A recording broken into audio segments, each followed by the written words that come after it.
todos ellos, yo siempre saco a Noruega del análisis, porque Noruega es un país muy especial, 5 millones de habitantes y todo el petróleo, creo que no es comparable no solo a los demás, sino a casi ningún país del mundo. Pero los otros tres, Suecia, Finlandia, Dinamarca, los tres que están dentro de la Unión Europea, pues llevan unos cuantos años, yo diría que llevan unos 20 años, 20-25 años embarcados en un proceso de reforma de su estado del bienestar muy profundo. Durante unos años esos países fueron el gran mito de la socialdemocracia, un estado del bienestar creciente, cada vez más intervencionismo, una presencia del Estado asfixiante incluso en la economía, y se les vino un poco abajo. El caso más claro es el de Suecia a principios de los 90, que es que el país hubo un momento en que estaba casi en quiebra. Y en aquel momento pues decidieron que tenían que cambiar y bueno, pues hubo un momento en que estaban cobrando, por ejemplo, 67% en impuestos y ahora están cerca del 45%, según los últimos años que tomes, con la crisis que ha afectado mucho, pero alrededor del 45% y bajando. Y no solo eso, sino que además han hecho reformas en las leyes económicas, en el estado del bienestar, en cómo prestan los servicios a los ciudadanos. Es un proceso continuo muy interesante. Suecia quiebra, a mí me da la sensación, porque va creciendo el nivel de la presencia del Estado en la economía y van generándose todos los incentivos para que, uno, nadie cree riqueza y dos, haya cada vez más gente que vive del Estado. Es decir, Suecia sale de la pobreza gracias al capitalismo. Suecia, a lo largo de la primera mitad del siglo XX, seguramente hasta 1960-70, es un país de los más liberales del mundo, que crece a base de abrir sus mercados, de nuevas empresas y de integrarse en la incipiente globalización que podía haber en aquel momento.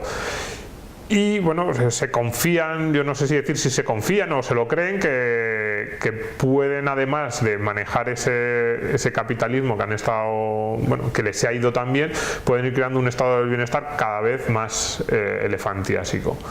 Y pierden muchos de los valores sobre los que se había sentado el país en sus orígenes. A mí me da la sensación de que eso es, de ahí está el origen de unas finanzas que en un momento determinado no pueden soportar.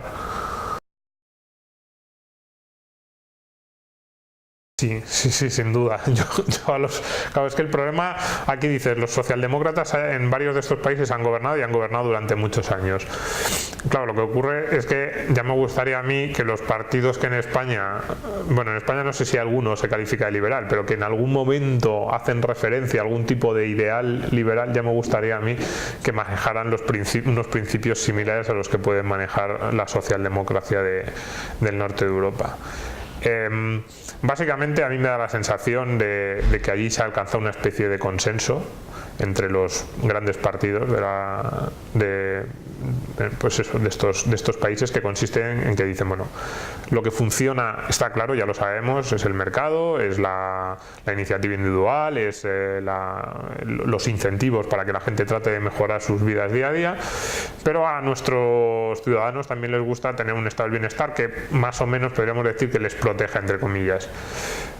Vamos a tratar de mantener las dos cosas, y en esa parte del estado del bienestar, como muchas de las cosas que intentamos, dirigidas burocráticamente, centralizadas, estatistas puras, no funcionarán, también vamos a meter los mayores mecanismos de mercado que podamos, con un cierto control estatal o con un cierto dirigismo, pero cuantos más mecanismos de mercado haya en esa provisión de servicios públicos, mejor. Muchas veces no se hace ni explícitamente, pero es que luego ves cómo se llevan a la práctica los modelos, y es que hay muchísimos mecanismos que huelen a mercado, a incentivos para que la gente mejore día a día. A mí me da la sensación de que es que no lo saben, o que se quedan, a ver, yo digo que es el último refugio. Hice un artículo en Libertad Digital que le llamaba el asidero nórdico, porque a mí me da la sensación de que cuando se están despeñando ideológicamente, pero están agarrados a un clavo, y el clavo son los países nórdicos.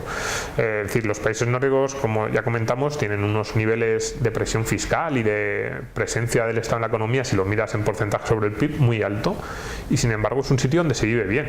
Eso en ocasiones, desde el punto de vista liberal, nos puede sorprender porque es un poco lo contrario que nosotros decimos, y además es contradictorio con otras muchas economías. En general, las economías más libres, que dan más facilidades a los empresarios, a las personas a que organicen su vida, también son las más ricas. Pues decimos Hong Kong, Singapur, Suiza, Australia, que son los países que ocupan los primeros puestos en el índice de libertad económica, también son de los países más prósperos. Y de repente aparecen los nórdicos y entonces dicen, no, mirad, aquí tenemos a Dinamarca con un 48% de presión fiscal, que es un país no solo que es rico, sino que además se vive bien. Tenemos a Suecia con un 45% de presión fiscal, igual. Entonces es el último refugio que les queda. El problema es que cuando luego miras en profundidad esos países, te das cuenta de que hay muchísimos peros, muchísimos matices que poner a eso de que es un partido, o sea, que es un país socialista o intervencionista. Lo es en algunos aspectos, pero es que muchos menos de los que parece en un primer momento. Por ejemplo, hay una cuestión fundamental en estos países, esto lo dice muchas veces el profesor Rodríguez Brown, no solo sobre estos países, sino sobre por qué funciona la prosperidad en muchos lugares del mundo. Puede que te quiten casi la mitad de tu dinero, pero es que la otra mitad te la dejan para que hagas lo que quieras de verdad. En estos índices de libertad económica, que a mí me gustan porque nos dan la razón constantemente y reflejan lo bien aparejada que va la libertad con la prosperidad. Pues en estos índices de libertad económica, por ejemplo, Dinamarca es el 9º país. Pero cuidado, Dinamarca es el 9º país, pero en el epígrafe de pago de impuestos o de presencia del Estado en la economía respecto al PIB está en los últimos 2 o 3 puestos del mundo.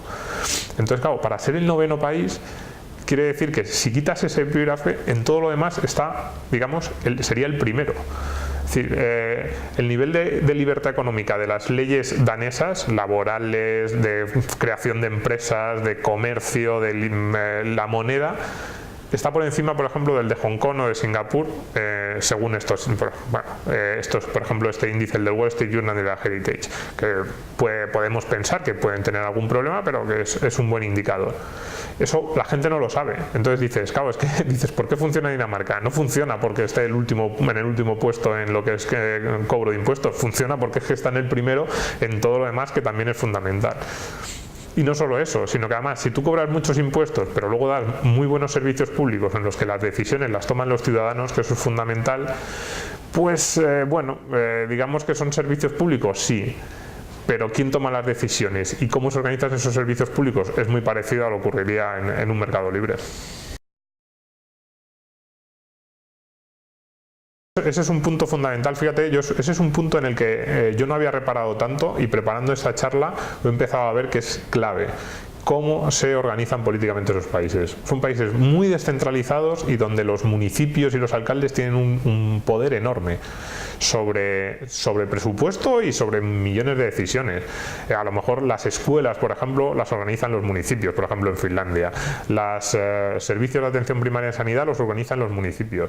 Entonces, claro, cuando es el alcalde, pero además alcaldes de pueblos relativamente pequeños, de 5.000, 6.000, 7.000 habitantes, cuando el político no responde en una organización enorme, ni está en el centro de un país tomando decisiones sin que nadie lo controle, sino que está en el pueblo, cuando además ese político no toma todas las decisiones por sus ciudadanos. Muchas veces, cuando digo, por ejemplo, que organizan los colegios, en Finlandia organizan los colegios, que es que el alcalde lo que hace es, prácticamente lo único, distribuye el presupuesto a los colegios que pueda haber en su pueblo en función del número de alumnos, pero son los colegios los que deciden cómo se lo gastan, son los colegios los que deciden qué asignaturas van a dar, cuánto pagan a los profesores, a qué profesores contratan.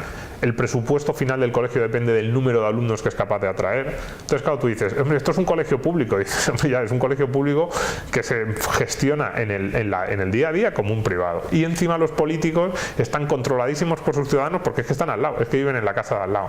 Y claro, ese nivel de descentralización en el que se toman más decisiones importantes muchas veces a pie de calle que en el Parlamento Nacional, claro, hace que pues luego los niveles de corrupción, de control de la vida pública, es que sean muy muy buenos. En eso están los primeros los países nórdicos, y eso es fundamental para explicar todo esto.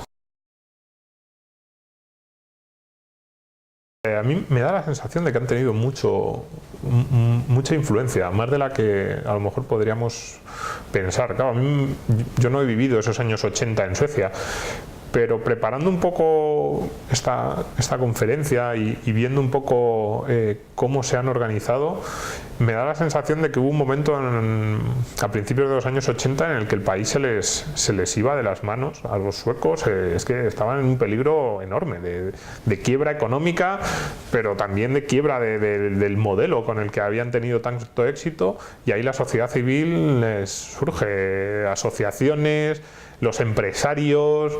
Hay una manifestación en Estocolmo muy famosa en un momento dado, se aprueba una ley que es que al final no se lleva a poner en la práctica, pero que más o menos venía a hacer que los sindicatos tuvieran un control sobre las empresas, casi como si las empresas fueran suyas, y se monta casi una rebelión de la sociedad civil, de pequeños empresarios, profesionales liberales, que dicen, no, es que esto no, es que se nos está yendo de las manos completamente, y nos cargamos la riqueza que tanto trabajo nos ha costado. Que Suecia fue un país que creció muy rápido, que en los años 60 era un país, un modelo de éxito clarísimo, pero que cuidado, que es que en los años 80, finales de los 80, principios de los 90, tenía rentas per cápita por debajo de Italia, del Reino Unido, y cayendo en todos los niveles. Es decir, que daba la sensación de que era un país, no te digo que podía sufrir un riesgo de argentinización, pero hubo momentos en los años 80 que pudo haber gente que pensara que le podía ocurrir, y le tuvieron que dar la vuelta a aquello. Y claro, le dieron la vuelta, volvieron a lo que no debían haber abandonado, y se dispararon.